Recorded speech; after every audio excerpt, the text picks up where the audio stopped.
70 साल की एक बुजुर्ग बुढ़िया जो रहती थी कई भूतों के साथ। तो आपको भी सुनकर अच्छा नहीं लग रहा होगा, हंसी आ रही होगी कि ये क्या बात बोल रहे हैं। पर जी हाँ, एक गांव के अंदर यही एक सत्य घटना जो मुझे पता चली थी, जहां पर भूतों के साथ 70 साल की एक अम्मा रहती थी।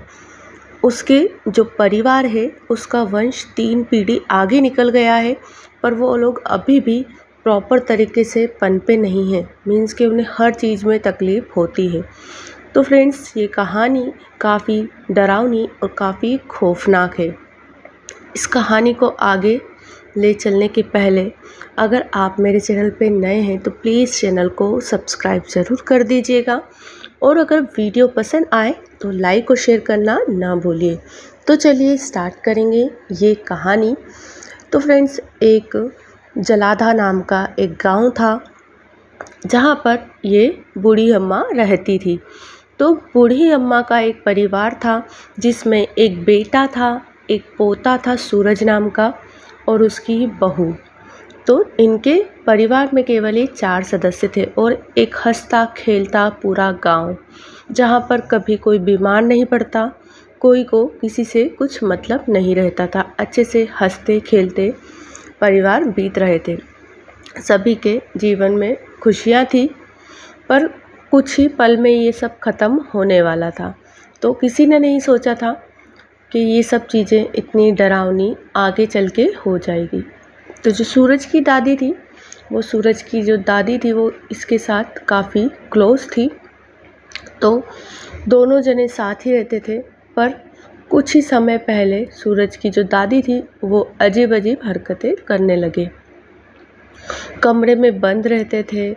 एक जो सरपंच का पेड़ बनता है, हर गांव में एक पेड़ ऐसा रहता है जहां पर कई लोग, जो बड़े बड़े लोग रहते हैं, पूर्वज रहते हैं, बड़े बड़े बुजुर्ग रहते हैं, वो उस पेड़ के नीचे आके बैठते हैं। वो जो पेड़ था वो सूरज के घर से थोड़ी सी पास में ही था। जब कोई नहीं होता था तब सूरज की दादी उसे वहाँ पर लेटाकर कहानियाँ सुनाया करती थी। अब जो बात है वो कुछ अलग है और कुछ डिफरेंट है। अब उसकी जो दादी है वहाँ पर कोई कहानी नहीं सुनाती उसे, और कोई कविता नहीं सुनाती, ना उसे लाड़ करती। वहाँ पर बस वहाँ पर एक हांडी ले जाकर रख देती थी। रोज़ डेली बंधी हुई एक हांडी वहाँ पर ले जाकर वो रख देती थी। ऐसा करते करते उसे 15 से 20 दिन हो गए। अब उस डर के कारण लोग वहाँ पर बैठना भी बंद कर दिए। जो सरपंच थे उन्होंने कहा सूरज के पापा से कि ऐसा क्या कर रही है आपकी माँ, जो ये हांडी रोज़ रख देते हैं और फिर उसे हमें सुबह फेंकना पड़ता है। अब वो मानी नहीं, और उस तक वो बात पहुँचने नहीं दी उसके पापा ने सूरज के, क्योंकि वो समझ गया था कि मेरी जो माँ है वो गलत कर रही है, और अगर मैंने बताया तो ये और ज़्यादा कुछ गलत कर देगी। तो उसने कहा कि ठीक है, मैं समझाऊंगा माताजी को, और उसके बाद ये हांडी यहाँ नहीं रखेंगे। तो ठीक है, पर उसकी माँ के पास उसने खबर पहुँचने नहीं दी थी। उसने कहा कि 2 या 4 दिन और रखेंगी माँ, पता नहीं कुछ और कर रही होंगी, अगर मैंने कहा तो ये कुछ और गलत कर देंगी। क्योंकि उसकी जो माँ थी उसे वो बचपन से जानता था।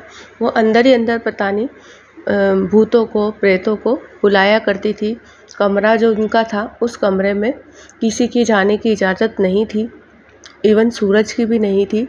वो कमरा अलग ही था, और वो पता नहीं अंदर ही कुछ करती रहती थी। तो ये सब चीज़ें उसकी माँ की उस सूरज के पिता को पता थी, तो उन्होंने नहीं जानकारी ली। अब 2 दिन हो गए। अब सारे जो गांव के लोग थे वो एकदम घबराए हुए से आए, क्योंकि इस बार उसने जो हांडी थी उसके साथ साथ कई तरीके के टोटके भी वहाँ पर रख रखे थे। तो उसके जो गांव के लोग थे वो घबराए, और उन्होंने कहा कि अब तो ये सूरज की दादी का ज़्यादा ही हो गया है। उनका नाम रमाताई था। तो रमाताई जो थी वो उस नाम से गांव में काफ़ी फेमस थी। तो उन्होंने कहा कि इनका अब ज़्यादा ही हो गया है, अब हमें घर जाकर ही सीधे रमाताई से ही बात करनी होगी, उनके बेटे से भी बोलकर कुछ भी नहीं हुआ। तो वो जैसे ही घर में आते हैं और बिना बोले ही रमाताई ज़ोर ज़ोर से हंसने लगती है और काफ़ी डरावनी आवाज़ में हंसने लगती है और कहती है कि मुझे सब पता है कि तुम किस चीज़ के लिए यहाँ पर आए हो, तो जैसे आए हो उसी तरीके से चले जाओ। मेरा जब तक काम नहीं होगा मैं ये नहीं छोड़ूंगी।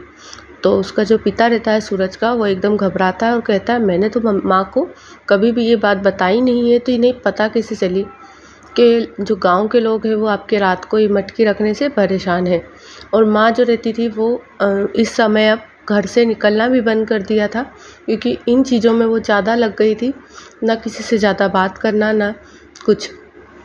तो उसी में एक मिश्रा नाम का आदमी था, तो वो आके जो उसकी माँ थी उसे काफ़ी ज़ोर ज़ोर से चिल्लाने लगता है और कहने लगता है कि अगर तुमने ये नहीं करा तो अपना बोरिया बिस्तर अपने परिवार के सहित बांधो और अगली सुबह आप इस गांव को छोड़ रहे हो, ऐसे चिल्लाकर कहता है। तो वो तो उसके जवाब में कहती है कि तुम भी ऐसा मत सोचो कि मैंने तुम्हारा ये जवाब सुन लिया और मैं कुछ नहीं कह रही, और तुम्हें भी बता देती हूँ कि मैं अकेली नहीं रहती हूँ। तो उसने कहा हाँ मुझे पता है कि तुम्हारे 3 परिवार के 3 सदस्य और हैं। तो वो कहता है कि जो उसकी अम्मा रहती है वो कहती है कि नहीं, ये 3 सदस्य तो मेरे नहीं हैं, मेरे सदस्य तो जो हैं वो तुम नहीं जानते। अगर तुम लोगों ने जान लिया तो तुम लोग यहाँ खड़े भी नहीं रह सकते। मैं किन लोगों के साथ रहती हूँ तुम नहीं जानते हो। तो वो लोग घबराए हुए एकदम देखते एक दूसरे को और कहते हैं कि ये अम्मा क्या कह रही हैं। तो वो बोलते हैं कि उसकी जो सूरज के पापा रहते हैं वो कहते हैं मैं समझा दूंगा माँ को, माँ अब ऐसी चीज़ें नहीं करेंगे, माँ आप चुप रहो, आप कुछ नहीं कहोगी, ऐसा कह के उन्हें समझाते हैं। तो माँ जो रहती है वो काफ़ी चिल्लाई हुई रहती है, एकदम डरी हुई सी, उसे लगता है कि ये लोग कुछ गलत ना करें। तो वो कहती है कि जा मिश्रा तेरे घर जा, और घर जाने के थोड़ी देर बाद फिर आएगा मेरे पास। तो जो मिश्रा रहता है उस पर वो उसकी जो माँ रहती है रमाताई, वो काफ़ी गुस्सा होती है और 2 भूतों को साथ पहुँचा देती है। जो मिश्रा के साथ 2 भूतों को साथ पहुँचा देती है। अब जो घर जाते, जो डेली चढ़ेगा ये घर जाके, तो ये भूत जो रहेंगे दोनों वो इसके ऊपर हावी हो जाएंगे। पर जब वो घर जाता है तो उसकी जो पत्नी रहती है वो दरवाज़ा खोलती है और जो मिश्रा रहता है वो घर में आता ही नहीं है, और जो उसके साथ जो भूत आते हैं वो उसके घर में उसकी पत्नी पर एंटर हो जाते हैं, मतलब उसके शरीर में आ जाते हैं और काफ़ी डरावनी सी चीज़ें करने लगते हैं, उसे मारने लगते हैं। और खूब परेशान होने के बाद वो मिश्रा दौड़ लगाता हुआ आता है, रमाताई रमाताई मुझे माफ़ कर दो, और हाथ जोड़कर कहता है कि मेरी पत्नी को ठीक कर दो। तो वो एकदम घबराई हुई रहते हैं और फिर उसमें से उसकी जो बरनी रहती है उसी के कमरे के अंदर से वो 5-6 मखाने निकाल के देती है और कहती है जाओ अपनी पत्नी को खिला देना। तो वो उसकी पत्नी को ये मखाने खिलाता है और उसकी पत्नी ठीक हो जाती है। अब ये सब चीज़ें होने के बाद वो मिश्रा फिर से आता है और अपनी गलतियों के लिए माफ़ी मांगता है। तो वो माफ़ी मांगता है तो उसकी जो रमाताई रहती है वो कहती है कि ठीक है, ऐसा कुछ करने की ज़रूरत नहीं थी, पर तुमने मुझे काफ़ी गलत कहा है, अब तुम्हें मेरी शक्ति का अंदाज़ा हो गया होगा। तो अब भी तुम कह रहे हो कि पूरे परिवार सहित मैं सुबह निकल जाऊं? उसे चिल्ला कर कहती है। तो वो बोलता नहीं नहीं तुम यहीं रहो, हमें तुमसे कोई प्रॉब्लम नहीं है। ऐसे हाथ जोड़ के सब जगह गाँव में बात फैल जाती है। तो जो गाँव के लोग रहते हैं वो काफ़ी डरने लगते हैं। अब वो कहती है कि ये जो मटकी है मैं लास्ट और रखना है मुझे कल, फिर मेरा ये काम ख़त्म हो जाएगा। तो वो मटकी रखने जाती है, गांव के सारे लोग आ जाते हैं और वो कहती है कि तुम लोगों को अगर भूत प्रेत पे विश्वास नहीं है और तुम्हें लगता है कि मेरे साथ भूत नहीं रहते हैं, मैं खाती हूँ तब भी मेरे साथ रहते हैं, बैठती हूँ तब भी मेरे साथ रहते हैं, मुझसे बात करते हैं, मेरे सारे काम करते हैं, तुम्हें लगता है कि नहीं रहते, तो इस मटकी को जो जो खोल के देख लेगा उसे पता चल जाएगा कि मैं सच्ची हूँ। और अगर उसे जो भी दिखता है, अगर नहीं दिखता है कुछ भी, तो मैं समझ जाना मैं झूठी हूँ। तो वो एक मटकी सबसे लास्ट वाले दिन की वो मटकी वो पेड़ के नीचे रख देती है, जो उसने पूरे महीने भर रखी थी, जिस कारण से ये सारी लड़ाइयाँ चालू हुई थी। तो वो मटकी में गांव के लोगों को ऐसा लगता है कि रमाताई जो है वो कभी झूठ बोल रही है, क्योंकि कुछ कुछ बातें ठीक है जो सही है, बाकी किसी को विश्वास नहीं हुआ, किसी को हुआ, जो जिन को नहीं हुआ था उन लोगों ने उस मटकी को खोल खोल कर देखा तो सभी को अपनी अपनी परछाइयाँ दिखी उसमें। तो रमाताई ने कहा कि किसी को तो उसमें कोयला दिखा और किसी को अपनी परछाई दिखी। तो रमाताई ने बोला जिसको अपनी परछाई दिखी वो मुझे सच मान ले और जिसे कोयला दिखा है वो मुझे झूठा मान सकता है। तो उसमें 3-4 लोगों को कोयला दिखा था, बाकी लोगों को उसमें अपनी परछाई दिखी। तो वो कहती है कि ये तो कोयला है पर तुम्हें परछाई कैसे दिख रही है? तो वो कहते हैं नहीं, इसमें पानी भर रखा है आपने, उसमें हम देख रहे हैं तो हमारा ये मुँह दिख रहा है। तो वो उस मटके को फटाक से फोड़ के बताती है कि देखो ये कोयला था। और जैसे ही वो मटका फूटता है बस रमाताई वहीं पर शांत हो जाती है। उसके बाद से ही उसने गांव में इतना परेशान करना चालू करा, क्योंकि वो अकेली ही नहीं मरती, उसके साथ हजारों भूतों को उसने अपने आसपास रख रखा था। तो उस दिन की जो रात थी वहाँ से ही गांव वालों को एक भी दिन अपने घर में बिताने का मौका नहीं मिला, क्योंकि हर घर में जाकर रमाताई रात में दरवाज़ा बजाया करती थी और खोलने पर एक काफ़ी डरावना सा फेस दिखता था। कभी किसी को कुछ दिखता ही नहीं था, काफ़ी ज़ोर ज़ोर से आवाज़ें आती थी कि खोलो मुझे बचा लो, डरावनी डरावनी सी आवाज़ें, खूब परेशान करना। तो उस कारण से वो जो पूरा गांव था वो सामने की साइड में शिफ्ट हो गया था। मीन्स के अभी भी वो गांव जो है वो पूरा बंजर है, खाली पड़ा है।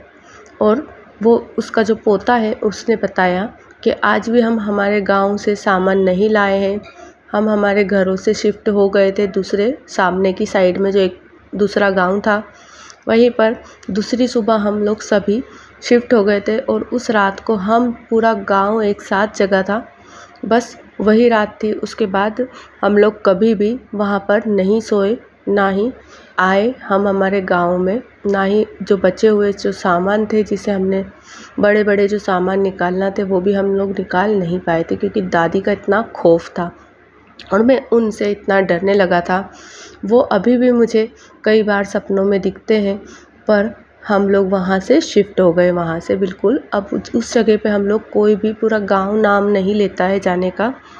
और साथ ही जो हमारी पीढ़ी है 3, जो अब 3 पीढ़ी हो गई है, मीन्स के मेरे भी बच्चे हुए हैं और बच्चों के भी बच्चे हो गए हैं, पर आज भी मुझे स्ट्रगल करना पड़ता है और मेरे बच्चों को भी, क्योंकि दादी की जो कर्म थे उसकी जो हमें बद्दुआएं लगी थी, लोगों ने हमें हाय बद्दुआएं दी थी और जो चीज़ें कई अच्छे लोगों की बद्दुआएं थी, उस कारण आज भी हमें स्ट्रगल करना पड़ रहा है, क्योंकि ये जो हमारी जनरेशन है वो हमारी दादी की वजह से ही थी और उनके ही कर्म के कारण हमें इतना स्ट्रगल करना पड़ रहा है।